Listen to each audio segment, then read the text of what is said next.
Hello!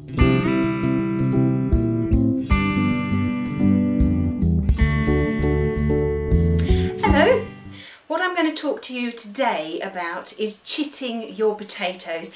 It's very important. Some people say you don't really need to do it, you only need to do it for your first earlies, but personally I chit all my potatoes because I just find it gives them a better start.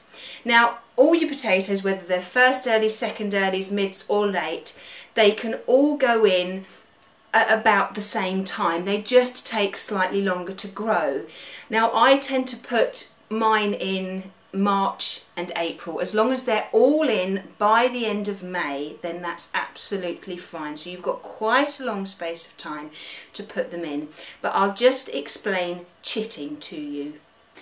Now when you get your potatoes, they'll come in a bag, so you need to take them out of that bag straight away and put them, I put mine on a tray or in a cardboard box, but quite a low cardboard box. Shoe boxes are quite good, or you can use the lid of the shoe box. And you need to put them somewhere that still sees light. Now these have been chitting for about 2 weeks, and so far, can you see these tiny little ones here? They'll get much bigger and they'll get quite stocky, quite solid. You don't want the long spindly ones because they're no good. So they've started, and sometimes they go a bit furry, so don't worry about that. But just lay them out on a tray or on a box like this.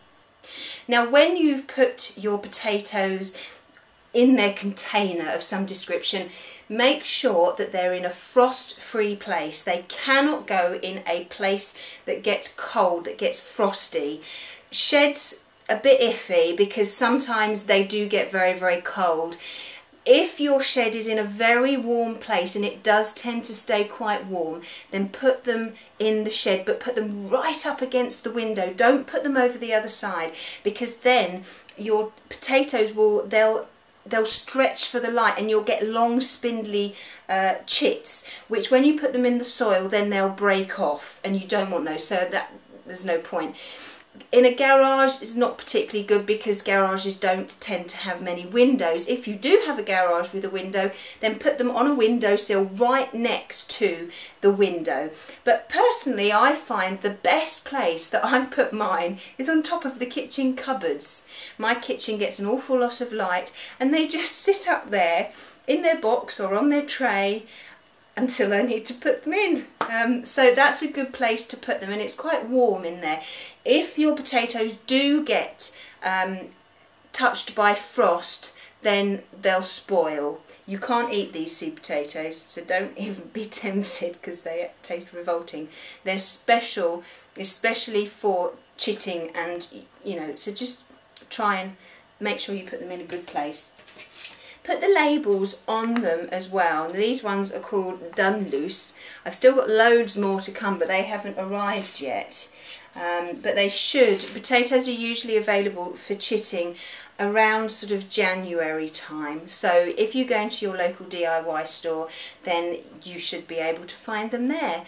But that's chitting. Very simple, very easy. You just try not to forget them. But the basic main ideas of chitting and things you have to remember is make sure you put them near light so that they're not stretching, because otherwise the chits will break off.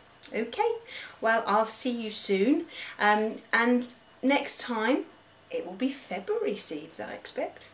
Bye bye.